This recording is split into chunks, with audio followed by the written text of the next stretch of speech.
రాజధాని అమరావతిలో కట్టడాలకు సంబంధించి 5 ఏళ్ల పాటు నీళ్లలోనే నానుతున్నటువంటి పునాదులు. ఈ కట్టడాలు భవిష్యత్తులో ఆ పునాదుల మీద కట్టడాలు గిన కడితే అవి పటిష్టమేనా లేదా అనేటువంటి అంశాల మీద ఇప్పటికే చెన్నై, హైదరాబాద్ ఐఐటి నిపుణులు ఇక్కడికి వచ్చి ప్రత్యేకంగా ఆ నీళ్ళల్లో నానుతున్నటువంటి పునాదులకు సంబంధించినటువంటి వాటిని పరిశీలించి, స్వయంగా పరిశీలించి వాటికి సంబంధించినటువంటి కొన్ని నమూనాలను కూడా తీసుకువెళ్ళి పరిశోధన చేసిన తర్వాత చాలా స్పష్టంగా తేల్చినటువంటి అంశం ఏమిటి అని అంటే, అమరావతిలో నీళ్లలో నానుతున్నటువంటి పునాదులకి ఏ విధమైనటువంటి డోకా లేదు. వాటిపైన కట్టడాలకు సంబంధించినటువంటి నిర్మాణాలు ఇంతకుముందు నిర్ణయించిన ప్రకారంగా యథాతథంగా కట్టుబడి చేయవచ్చు. పునాదులు చాలా పటిష్టంగా ఉన్నాయి అనేటువంటి విషయాన్ని చాలా స్పష్టమైనటువంటి నివేదిక ద్వారాగా ఆంధ్రప్రదేశ్ ప్రభుత్వానికి చెన్నై, హైదరాబాద్ ఐఐటి నిపుణులు ప్రాథమికంగా ఒక నివేదిక ఇచ్చారు. పూర్తి స్థాయి నివేదికని 1-2 రోజుల్లో ఆంధ్రప్రదేశ్ ప్రభుత్వానికి ఇవ్వబోతున్నారు. ఇక ఇప్పటికే అమరావతి నిర్మాణానికి సంబంధించి 15,000 కోట్ల రూపాయలు ప్రపంచ బ్యాంకు ద్వారా తీసుకునేదానికి కేంద్ర ప్రభుత్వం నుంచి అనుమతి వచ్చింది. ప్రపంచ బ్యాంకు సంబంధించినటువంటి ప్రతినిధులు కూడా ఇప్పటికే ఈ ప్రాంతానికి వచ్చి ప్రపంచ బ్యాంకు ప్రతినిధులు ముఖ్యమంత్రి చంద్రబాబు నాయుడుతోనూ అదేవిధంగా మిగతా అందరితో కూడా మాట్లాడటం, ఈ అమరావతి రాజధానిలో కట్టడాలకు సంబంధించిన అంశాలను వాళ్ళు పరిశీలించి వెళ్ళటం కూడా జరిగింది.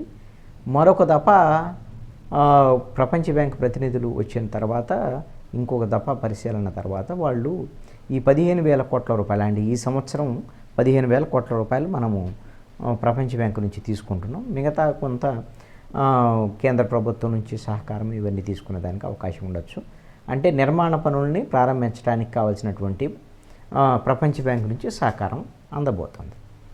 ఇప్పుడు నీళ్లలో ఉన్నటువంటి పునాదులకు సంబంధించి సెక్రటరేట్, సచివాలయ భవనం, హైకోర్టు భవనం, అదేవిధంగా ప్రధానంగా కోర్ క్యాపిటల్లో ఉండేటువంటి 5 టవర్స్, ఒక్కొక్క టవరు 50 అంతస్తులు.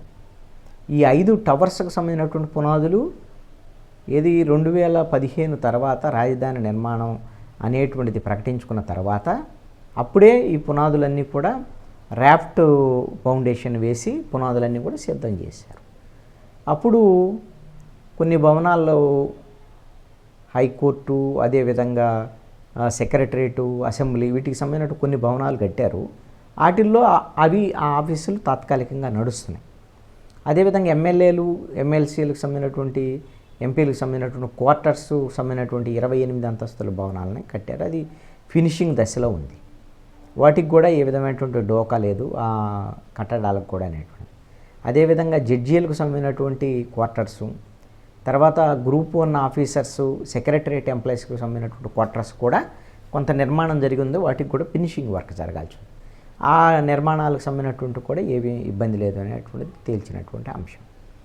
ఇప్పుడు ఈ నిర్మాణాలకు ఆ పునాదులకు సంబంధించినటువంటి విషయంలో ఏవైనా దెబ్బతింటే వాటిని రిపేర్ చేసేటువంటి వెసులుబాటు కూడా ఉంది.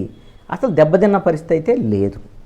ఈ విషయం మీద మనము పొలిటికల్ పాయింట్ తరపున ఒకరు హైదరాబాద్ నుంచి ఈ చెన్నై ఐఐటి, అదేవిధంగా హైదరాబాద్ ఐఐటి నిపుణుల నివేదిక రాకతలికే structure vision designs India private limited, ఈ కంపెనీకి సంబంధించినటువంటి స్ట్రక్చరల్ ఇంజనీర్ ఈయన ఎస్వి కోటేశ్వరరావు గారిని తీసుకువచ్చి మనం ఆయన ఈ విధమైనటువంటి వాటిల్లో ఏ విధంగా ఒకవేళ పునాదులు దెబ్బతిని ఉంటే ఎలాగ రిపేర్లు చేయొచ్చు, అసలు దెబ్బ తింటాయా లేదా అనేటువంటి అంశాలను కూడా వివరించడం జరిగింది.